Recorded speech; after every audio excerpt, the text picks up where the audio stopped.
Um, I just like to share the continuation of the previous video. So, in the previous video, I implemented the positional encoding, which adds the positional information in the embeddings, which basically enrich the embeddings. So, in this video, I'd like to implement the self-attention layer. So, as you may know, self-attention aims to um, add more information into the embedding, such as how much attention does a word gives to any other word in the sentence. Like to explain it clearly, let's say we have the sample sentence as the food was not good, which is gonna provide the context for the food was not good. So we want to understand how much um, uh, attention does the food gives to the word not, and how much attention that the word good feed gives to the word not. Essentially, we want to understand the association and relationship of each word, because in the human perspective, we already know that the food was not good, right? But machine doesn't understand text and words; they understand numbers. So to, I guess, further explain this, let's say we have the matrix. The food was not good. The food was not good. So the word food, the, probably doesn't give zero attention to the word the itself, and then food's probably 0.1, was 0.2, not is probably 0.3, and then good 0.4. So the total should be 1 because this is a probability matrix. So probably the word food gives 0.1 attention to the word the, zero point 0, etc., etc.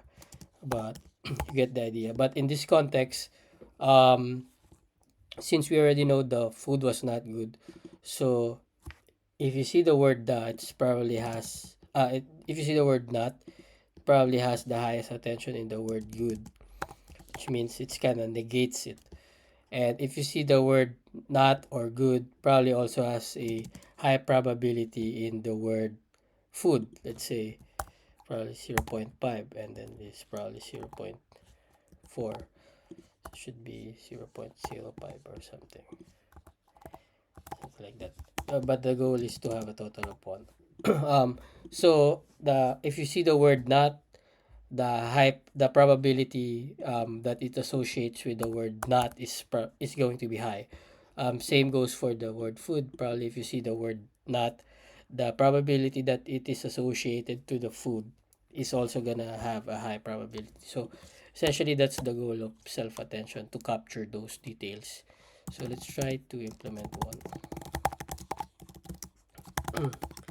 So I'm telling PyTorch to add another layer. Um, So the constructor needs to be the same as the positional encodings, because essentially the output of the forward method of the positional encoding is gonna pass the output into this layer as an input. So and then max length drop out.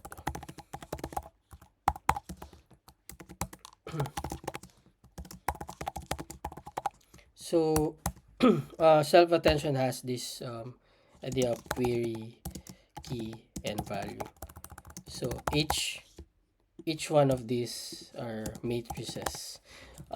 So each matrix captures different aspect. Like for the query, it's a matrix that aims to capture the question, like what can you offer, etc.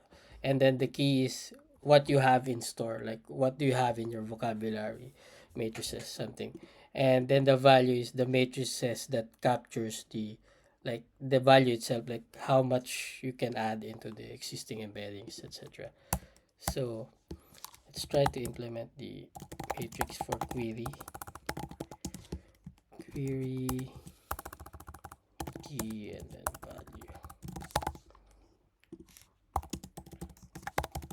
value. Before this, so we have this thing called the dimension heads, right?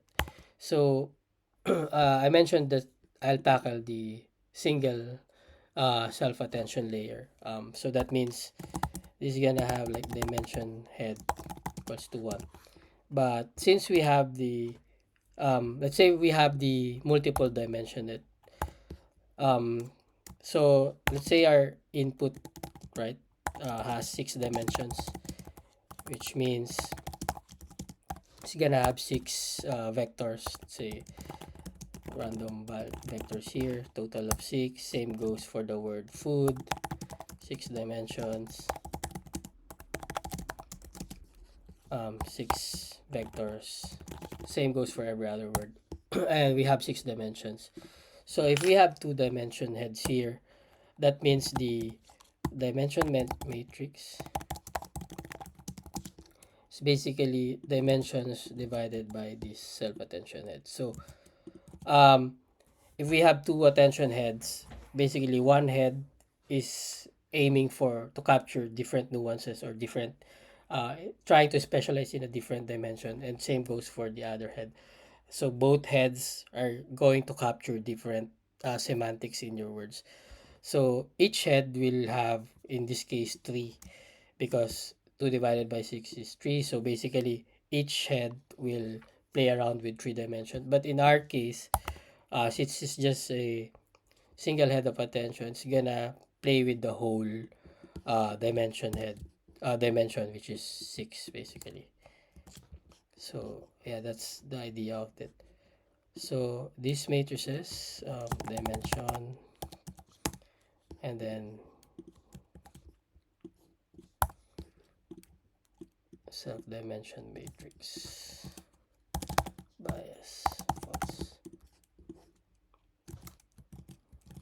So basically the definition is the same, but underneath, so PyTorch will already provide the random matrix values underneath. So it's gonna produce a 5 by 6 shape. So each one is 5 by 6. 5 by 6 because we will have 5 input tokens. The food was not good. And then 6 dimensions. So each token has 6 dimensions. Let's do, and that drop out. So let's try to implement the forward. So the input here is gonna have I think the shape of this one, batch length and dim size. So batch meaning if we have one, say it can handle one sentence at a time. Each sentence will have a 5 token, like the food was not good, and then the maximum dimension size, the dimension size is 6, so 6 per token. So query here, let's initialize this matrix.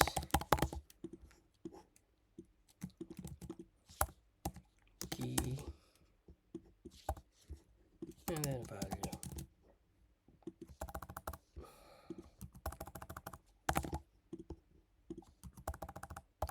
So each one of these is gonna produce a 5 by 6 matrix.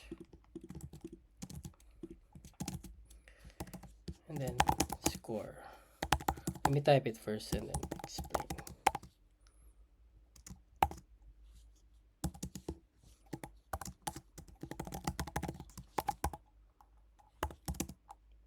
One, and then square.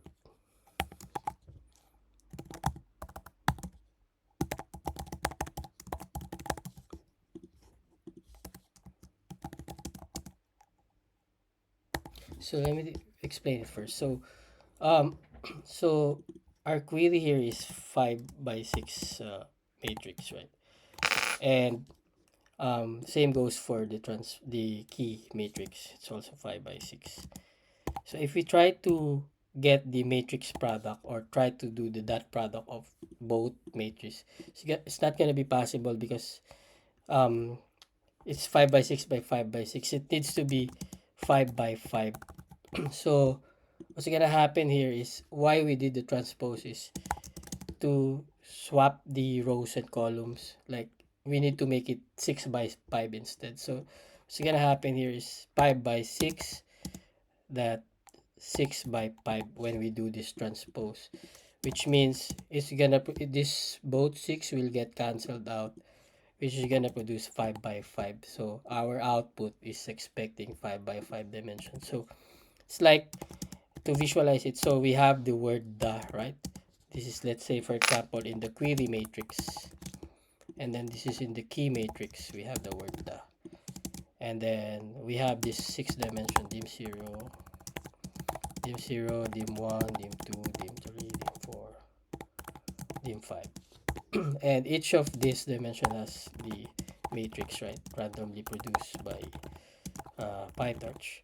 By the way, these matrices are adjusted during the training. Like every training iteration, these matrices are trained as well. So they are both they are adjusted. So let's say we have some random values matrix here.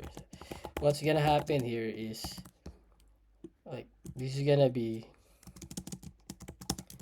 times this one, and then this one times this one, and basically it's 6, right? It's gonna produce 1 basically. So the 6 here is kind of like a bridge, so it's the dimensions, like it's the number of multiplication that was did to produce the output. So that's basically, essentially, it's gonna get cancelled out, right? Because you multiply this 6 to produce a value of 1, right? So yeah, so that's the purpose of that. And then the attention here is, we're gonna need to drop f dot softmax score, and then so the purpose of softmax here is, essentially, this will produce some extreme values, right? And we need to standardize it. And so what softmax does for us is it's gonna standardize it to have a total value of 1, which is the same as I mentioned here, right? The total should be 1. So it's gonna make it a probability basically. And then return torch matmul attention, and then value attention. So basically, matmul is kind of like doing the matrix multiplication for us. It's gonna produce a matrix product. So kind of like it's computing the dot product of the whole matrices of both matrix basically. So let's try to test it out. So this is the self-attention layer. Same, 4 dimensions, 3 tokens. 4 dimensions, 3 tokens is the test tensor, right? So in the previous video, it is equivalent to free money biatch, right? 3 tokens, each token has 4 dimensions. And then self-attention. And then, so this is the output of the previous positional encoding layer, right? And then we pass it to the self-attention, and it should produce a enrich embedding. So this embedding already contains, from the static embedding, went through the positional encoder layer, which adds the position into the embeddings, and then it adds the attention layer on top of that. So this is like an embedding ready to be passed into a next layer, which is probably a pooling mechanism, or it depends on your consuming model. Like if your consuming model layer is already aligned with the dimensions as well as the shape of the output, then you can, I think you don't need the pooling mechanism or pooling layer. But if you need to adjust the dimensions and shapes, then it needs to go through the pooling layer and then pass it into the probably a pre-trained LM model or a logistic regression model to produce an output for you. Whether, say, you want to classify the sentence, like is this a valid review, like it's, you want to classify if this provides a helpful review or not, right? So you're gonna produce 1 or 0, or helpful, it's not helpful, 0, something like that. So which you can deploy and then you can do some inference later on. But yeah, that's about it. Thank you.